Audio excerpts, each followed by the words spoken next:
সংখ্যা পদ্ধতির প্রথম ক্লাসে তোমাদের সকলকে স্বাগতম। আজকের ক্লাসে আমরা সংখ্যা পদ্ধতি সম্পর্কে খুঁটিনাটি সকল বিষয় জানব। তাই ভিডিওটি না টেনে শেষ পর্যন্ত এখন অনুরোধ রইল। আর হ্যাঁ, আমার চ্যানেল নতুন হয়ে থাকলে অবশ্যই চ্যানেলটি সাবস্ক্রাইব করতে ভুলবা না। চলো তাহলে শুরু করা যাক। সংখ্যা পদ্ধতি কোনো সংখ্যা লেখা বা প্রকাশ করার পদ্ধতিকে বলা হয় সংখ্যা পদ্ধতি। সংখ্যা পদ্ধতিকে প্রধানত দুই ভাগে ভাগ করা হয়। কয় ভাগে? দুই ভাগে। একটা হচ্ছে নন পজিশনাল সংখ্যা পদ্ধতি আর একটা পজিশনাল সংখ্যা পদ্ধতি। চলো তাহলে আমরা নন পজিশনাল সংখ্যা পদ্ধতি কি এবং পজিশনাল সংখ্যা পদ্ধতি কি জেনে আসি। নন পজিশনাল সংখ্যা পদ্ধতি যে সংখ্যা পদ্ধতিতে কোনো সংখ্যায় ব্যবহৃত অঙ্কগুলোর কোনো স্থানীয় মান থাকে না, শুধুমাত্র নিজস্ব মান থাকে, তাকে বলা হয় নন পজিশনাল সংখ্যা পদ্ধতি। প্রাচীন হায়ারোগ্লিফিক সংখ্যা পদ্ধতি হচ্ছে নন পজিশনাল সংখ্যা পদ্ধতি। তাহলে তোমরা মনে রাখবা, প্রাচীন হায়ারোগ্লিফিক্স সংখ্যা পদ্ধতি নন পজিশনাল সংখ্যা পদ্ধতি। এবার দেখো পজিশনাল সংখ্যা পদ্ধতি। যে সংখ্যা পদ্ধতিতে কোনো সংখ্যায় ব্যবহৃত অঙ্কগুলোর কোনো স্থানীয় মান থাকে, তাকে বলা হয় পজিশনাল সংখ্যা পদ্ধতি। তার মানে কি, আমাদের পজিশনাল সংখ্যা পদ্ধতিতে কি থাকবে? স্থানীয় মান থাকবে। পজিশনাল সংখ্যা পদ্ধতিকে এন বেজ সংখ্যা পদ্ধতিও বলা হয়। এটা এমসিকিউ এর জন্য খুব ইম্পর্টেন্ট, তোমরা এটা মনে রাখবা। পজিশনাল সংখ্যা পদ্ধতিতে সংখ্যার মান বের করার জন্য তিনটি ডেটার দরকার হয়। কয়টি? তিনটি। কি কি? অঙ্কগুলোর নিজস্ব মান, বেজ বা ভিত, এবং অঙ্কগুলোর স্থানীয় মান।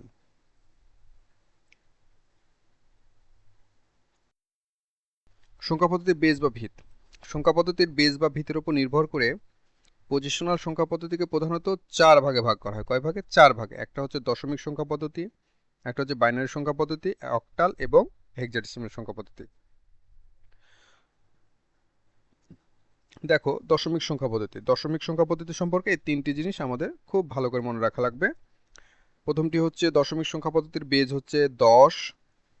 এটি একটি পজিশনাল সংখ্যা পদ্ধতি। এই সংখ্যাগুলো হচ্ছে তোমার 0 থেকে 9 পর্যন্ত, টোটাল 10টি। তাই এর বেজ হচ্ছে 10। এবার দেখো বাইনারি সংখ্যা পদ্ধতি। বাইনারি সংখ্যা পদ্ধতিতে 0 এবং 1 দুইটি মাত্র অঙ্ক ব্যবহার করা হয়। ঠিক আছে? আর এই সংখ্যা পদ্ধতির বেজ হচ্ছে 2, কারণ 0 আর 1 এই দুইটি ব্যবহার করা হয়। এটি একটি পজিশনাল সংখ্যা পদ্ধতি। কম্পিউটারের সমস্ত আভ্যন্তরীণ কার্য সম্পাদনের জন্য বাইনারি সংখ্যা পদ্ধতি কি করা হয়? ব্যবহার করা হয়। কম্পিউটারের ভাষা হচ্ছে মেশিন বা বাইনারি ভাষা। সাধারণত কম্পিউটার 0 এবং 1 ছাড়া কোনো কিছুই বোঝে না।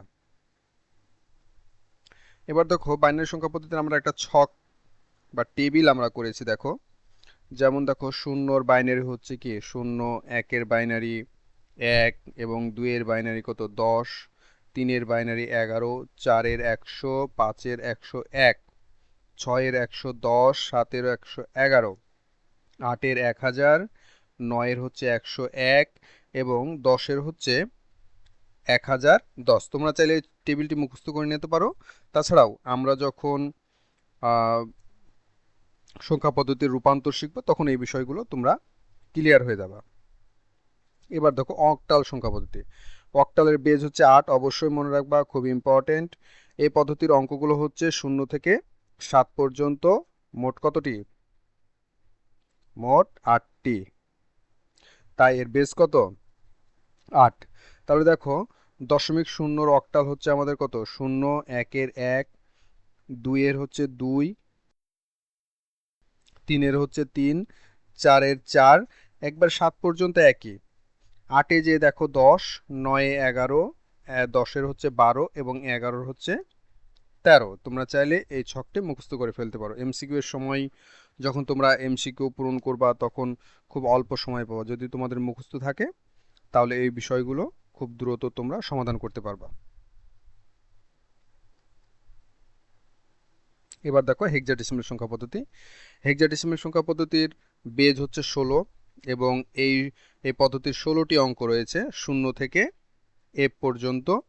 আর এখানে দেখো এ এর ভ্যালু মনে রাখবা 10, বি এর ভ্যালু 11, সি এর ভ্যালু 12, ডি এর ভ্যালু 13, ই এর ভ্যালু 14 এবং এফ এর ভ্যালু 15, এই ভ্যালুগুলো মনে রাখবা। এবার দেখো হেক্সাডেসিমাল সংখ্যা পদ্ধতির আমরা একটা টেবিলে দেখো শূন্যর হেক্সাডেসিমাল কত, 0, 1-এর হচ্ছে 1, 2-এর 2, 3-এর 3, 4-এর 4, 5-এর 5, এখানে 9 পর্যন্ত একই। দেখো 10-এর এ, 11-র বি, 12-র সি, 13-র হচ্ছে ডি, 14-র হচ্ছে ই এবং 15-র হেক্সাডেসিমাল কত, এফ। এটা খুব ইম্পর্টেন্ট, পরীক্ষায় এসে থাকে, তোমরা এটা মার্ক করে রাখো। এবং 16-র হেক্সাডেসিমাল কত, 10 এবং 17-র হচ্ছে আমাদের 11। এবার দেখো বিভিন্ন সংখ্যা পদ্ধতির গণনা, এখানে আমরা ছকের মাধ্যমে দেখিয়েছি সবগুলো। তোমরা চাইলে এই টেবিলটি মুখস্থ করে নিতে পারো, দু একবার প্র্যাকটিস করলে তোমাদের মনে থাকবে। তো মনে রাখবা দশমিকের 7 পর্যন্ত, অক্টালের 7 পর্যন্ত একই, এবং হেক্সাডেসিমেলের 9 পর্যন্ত এবং দশমিকের 9 পর্যন্ত একই। আর দেখো 10 থেকে ভিন্ন, তোমরা এই 10গুলো মনে রাখবা। আর এর দেখো এখানে এই জিনিসটা আসে, 16-র হেক্সাডেসিমেল নাম্বার হচ্ছে আমাদের 10, 17-র হচ্ছে 11, এই দুইটা জিনিস খুব ইম্পর্টেন্ট, তোমরা মনে রাখবা। এবার দেখো এক নজরে সংখ্যা পদ্ধতি, আমরা যা যা শিখলাম এর আগের স্লাইডগুলোতে সবগুলো এখানে একসাথে দেওয়া আছে। দেখো দশমিকের বেজ হচ্ছে 10, বাইনারির হচ্ছে 2, অক্টালের হচ্ছে 8, হেক্সাডেসিমেলের 16।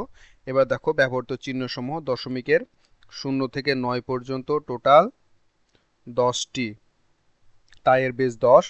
বাইনারি 0 আর 1 2টি, সুতরাং এর বেজ হচ্ছে 2। অক্টালের দেখো 0 থেকে 8 পর্যন্ত টোটাল 8টি, তাই এর বেজ হচ্ছে 8।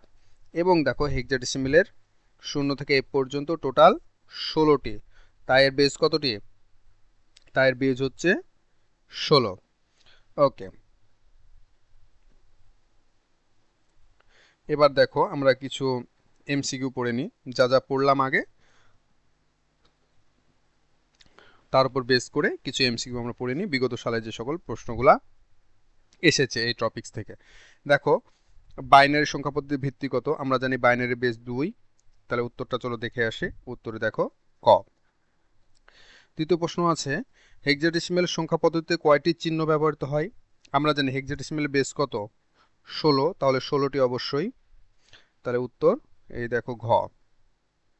এবার 1010 বাইনারি এর ডেসিমাল নাম্বার কত, আমরা কিছুক্ষণ আগে টেবিলে দেখেছি 10, উত্তরটা আমরা দেখে আসি চলো, এই যে খ।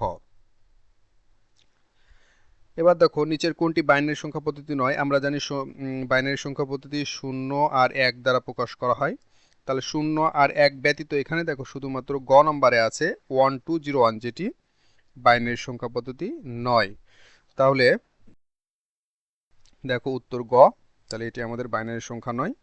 এবার 5 নম্বরে যে প্রশ্নটা আছে দেখো হেক্সাডেসিমাল সংখ্যা পদ্ধতিতে এ এর মান কত, আমরা কিছুক্ষণ আগে দেখেছি এ এর ভ্যালু হচ্ছে আমাদের 10, তাহলে উত্তর হবে আমাদের গ, এই যে উত্তর গ।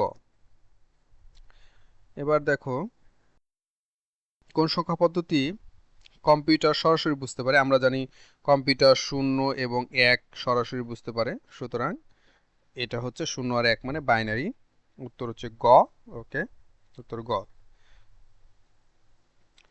দেখো তোমাদের জন্য একটি গুরুত্বপূর্ণ ইনফরমেশন দিই, তোমরা যদি আমার সাথে অনলাইনে তোমরা যদি আমার অনলাইন কোর্সে ভর্তি হতে চাও, তাহলে সরাসরি ফেসবুক পেজে হামিম আইসিটিতে যোগাযোগ করতে পারো, অথবা তোমরা চাইলে হোয়াটসঅ্যাপে নক দিতে পারো। তোমাদের অনলাইনে টোটাল ক্লাস থাকবে 30টি এবং এক্সাম থাকবে, ক্লাস থাকবে 30টি এবং এক্সাম থাকবে টোটাল 15টি, এবং এর সাথে থাকবে এক্সট্রা গাইড, এবং তোমাদের কোর্স ফি মাত্র 3000 টাকা। তোমরা চাইলে এই কোর্সে ভর্তি হতে পারো এবং সিট সীমিত, আমি নতুন ব্যাচ চালু করব, যেখানে অনলাইনে মাত্র 40 জনকে নিব। সুতরাং তোমরা চাইলে খুব দ্রুতই আমার সাথে যোগাযোগ করতে পারো এবং অনলাইন কোর্সে ভর্তি হয়ে যেতে পারো। তো সংখ্যা পদ্ধতির রূপান্তর দেখো, এই সংখ্যা পদ্ধতির রূপান্তর শিখবো আমরা পরবর্তী ক্লাসে। ক্লাস অনেক দীর্ঘ হয়ে যাচ্ছে। তো ভিডিওটি শেষ পর্যন্ত দেখার জন্য তোমাদেরকে অসংখ্য ধন্যবাদ।